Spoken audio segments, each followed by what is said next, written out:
Hi and Assalamualaikum. We are from Group Juga Pendapatan, represent Chapter 4 Employment Income.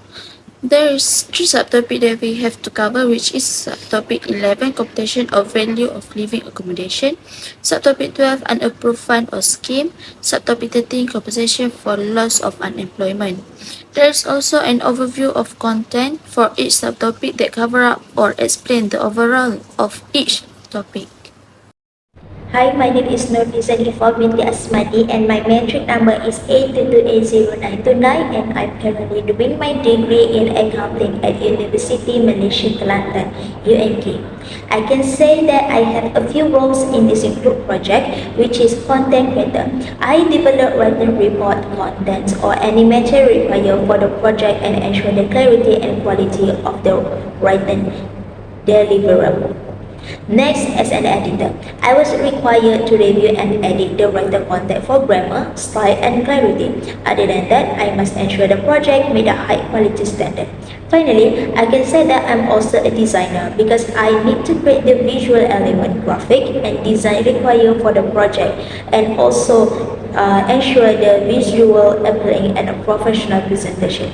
As an accounting student with an IT background, I tend to have a technical skills such as proficiency in using e-portfolio platform or software and a basic understanding of web development if creating a web-based portfolio.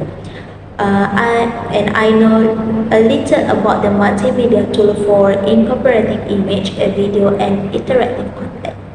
So if you want to know more about me, you can follow my social media, Instagram, or you can just click on the link below. Hi, Assalamualaikum warahmatullahi wabarakatuh. My name is Muhammad FIRDAUS bin AFIZAL BAKTIAR. My matrix number is A22A0968.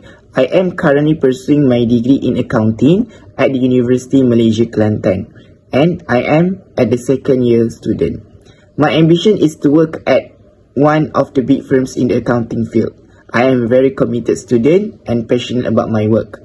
In this e-portfolio development, my role is about leadership to make sure all of my team members work according to the time given, and I will make sure every of my team members execute their roles successfully. My other roles in this e-portfolio development is to create the quizzes about the topic to measure the understanding of the readers. It is important because creating comprehension quizzes is critical in education because they serve numerous objectives and it will test comprehensions, provide rapid feedback to learners and motivate them. If you want to know me, you can click on the Instagram below. Hello, my name is KHAIRUNNISA binti JAMALUDDIN. My matrix number 82A0908. My main contribution to this e-portfolio is to make a note about subtopic 11, computation of value of living accommodation from Chapter 4, Employment Income. If you want to know more about me, you can click on the link below and follow my social media. Hello everyone, my name is NATASYA binti PAUZI. My matric numbers is A22A0955. At this time, my focus is in my study that I'm currently pursuing at degree level at second year in accounting at University Malaysia Kelantan, UMK. In this e-portfolio, my roles to make subtopic 12 and approve fund and scheme from Chapter 4 Employment Income. If you want to know more about me, you can follow me at social media account, which is Instagram. Hello everyone, my name is AQIRA binti BUSMAN and my metric number is A22A0996.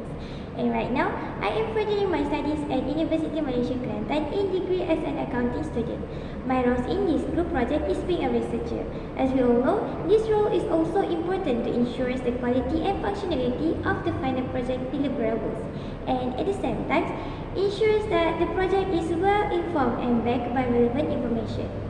Make a note about subtopic 14, composition of loss and employment from chapter 4, which is employment income, is my main contribution in this e-portfolio. If you want to know more about me, you can follow one of my social media or just click on this link below. Subtopic 11, computation of value of living accommodation. The computation of value of living accommodation involve assessing the rental value, applying exclusions and deductions, considering special circumstances, maintaining accurate documentation, and ensuring legal compliance. This process helps both employers and employees fulfill their tax obligations and promote transparency in financial reporting. So this is the note that I have been doing for subtopic 11, computation of value of living accommodation. There's around 7 subtopics. First one is provided for the employee or service director, provided for directors of controlled companies, provided for employees or service directors or government officer. Expenses related to living accommodation paid by the employee that are deductible. 11.5 taxable value to be adjusted to actual period provided. 11.6 tax treatment for a director of controlled company. And the last one, accommodation shared with other employees. So now we move to subtopic 12, unapproved fund or scheme. Subtopic 12 highlights the risks associated with unapproved funds or schemes, emphasizing the importance of regulatory compliance, legal consequences, investor awareness, and the role of financial professionals. Investors are urged the exercise caution, conduct thorough research, and seek professional advice to protect their interest in the financial market. So now we provide you the notes, and in the notes you can see what is an approved fund or scheme, and step to methodically arrange materials and information to unapproved funds or schemes. Next is subtopic 30, which is compensation for loss of employment. Compensation for loss of employment refers to financial benefits or settlement provided to employees who experience job termination from their employment. The purpose of compensation for loss of employment is to ease the financial transition for employee and provide support during the job search process. As you can see, this is the note that relates to the subtopic 30. So for the next part in this e-portfolio is quizzes and assessment.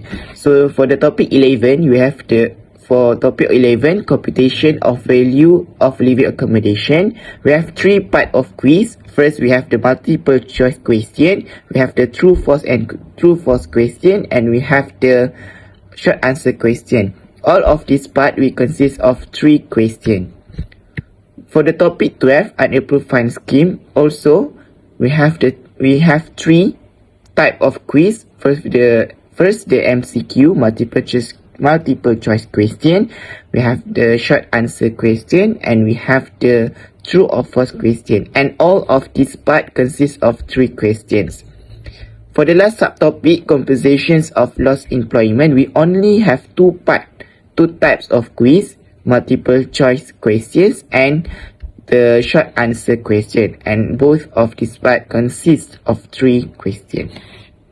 Next is the current issue. In this e-portfolio, we have 3 current issues that we found out. First is the Malaysia individual income determination. Second, many employers still not providing proper accommodation for workers, say labour department. And the 3, workers win 1.2 million compensation for unfair dismissal. All of this current issue, we have put the link for the readers to read the details about this current issue. The next part is the reference. We have a few references over here that we refer for the case study. So I'm going to continue the presentation for the next part, which is the reflection. My personal opinion about the reflection is the grading the e-portfolio on employment income, focusing on the chapter 4 subtopic, has been an eye-opening experience. Throughout this journey, I gained great insight into the complex legal issue of job and income while experiencing numerous obstacles. Challenges during the e-portfolio development process included interpreting complicated legal principle and ensuring the information resonated with a wide audience. Feedback and modification became an important component of the process, emphasizing the interactive nature of the content development. This project overall significant stem from its contribution to creating awareness about critical employment-related legal issues. The e-portfolio strives to equip individuals with knowledge and promote a better grasp of employment income legal complexities by breaking difficult themes down into consumable content. In my reflection, creating the e-portfolio has been a journey of discovery, obstacles, and growth. It demonstrates the value of good communication, exact legal definition, and the broader social consequences of legal decisions concerning employment income. On the other hand, the collaborative process was critical in expanding my grasp of the complex topic of employment income. Engaging with the different perspectives within the group result is an effective discussion of ideas. Collaboration with peers allows for a full examination of legal nuances, assuring good coverage of subtopic. Team members' diverse thought and interpretation improve the content and widen my perspective. Other than that, the study considerably expanded my understanding of employment income, particularly within the legal framework discussed in Chapter 4. The extensive examination of subtopic provide light of the intricate details of computation, unapproved fund, and compensation for loss of employment. This in the examination simplify legal principle and highlight the interdependence of many legal factors within the broader subject of employment law. It emphasizes the importance of having a detailed awareness of legal framework negotiate the exercise of issue of unemployment income. However, working on the e-portfolio has resulted in significant personal development, researching, summarizing, and presenting legal knowledge necessitated a systematic strategy that honed my analytical and communication ability. In conclusion, this e-portfolio project emphasized the importance of legal education and its impact on employment rights. It sparked an interest in the legal literacy and contributed to personal and professional development. The e-portfolio provides a comprehensive understanding of employment income and skill for navigating complex legal subjects. Last but not least, after you exploring our website, you may give your feedback by filling in the Google form that have been stated in the below. And you may fill and complete all the information that have been needed. If you have any confusion, feel free to ask. Thank you.